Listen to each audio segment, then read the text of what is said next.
Well, we are done step 8. Absolutely everything in step 8 is stuck in place.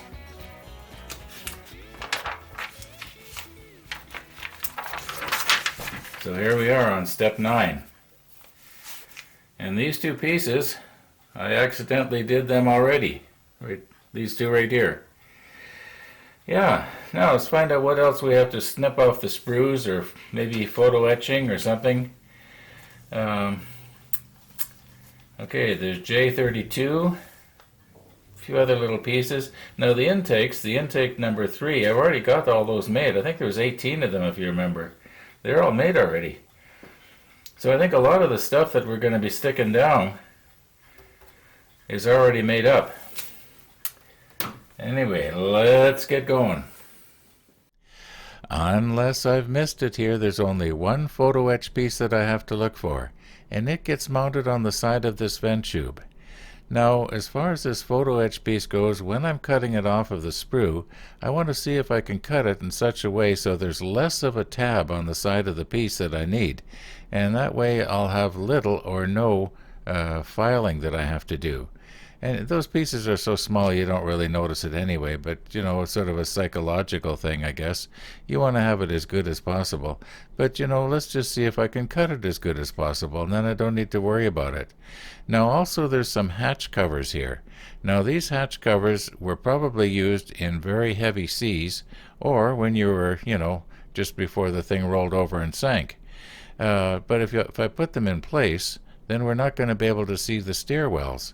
And to me, the stairwells are, one of the details that really gives you a perspective of how large the ship is. Because stairs are something that we use every day, and we can relate. Yeah, that's my thinking anyway. So I'm not going to use these. They're, as it says, they're optional. Once again, unless I've missed something, there are 33 pieces that we have to find. The rest we've already got. We need 4 L11s, and there are 4 L11s. 1, 2, 3, 4. Each one of these sprues is identical. There's also a whole bunch of L10s. We need 22 of those. I can't see any difference between the size between L10 and 11, but there must be, or they just would have called them all the same.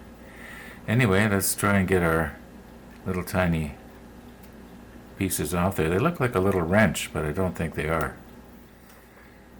Okay, can you see them?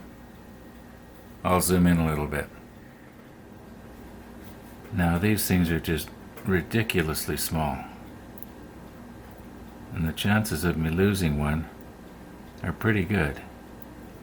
So I'm going to have to be super careful, because if one lands on the floor, I doubt if I'll find it.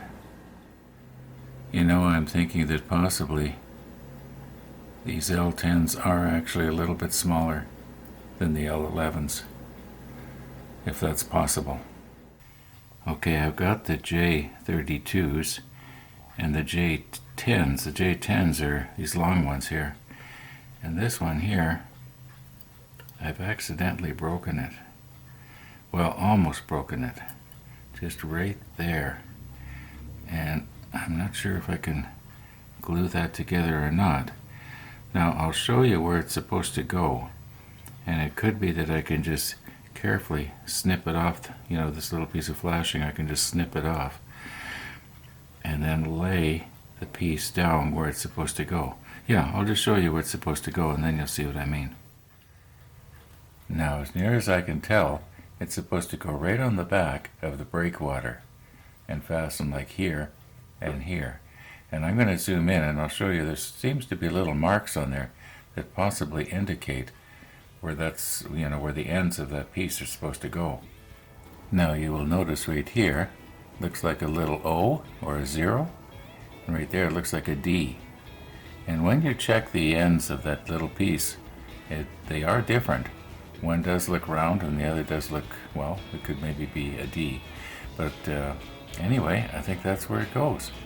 And maybe if I can just glue it up against the back of that, the break won't break any worse. Yeah, We'll see what happens when the time comes. In the meantime, I think we're pretty much getting to the end of this episode here. The clock just gone 3 o'clock. So, yeah, thanks for watching, and all being well, we'll see you tomorrow.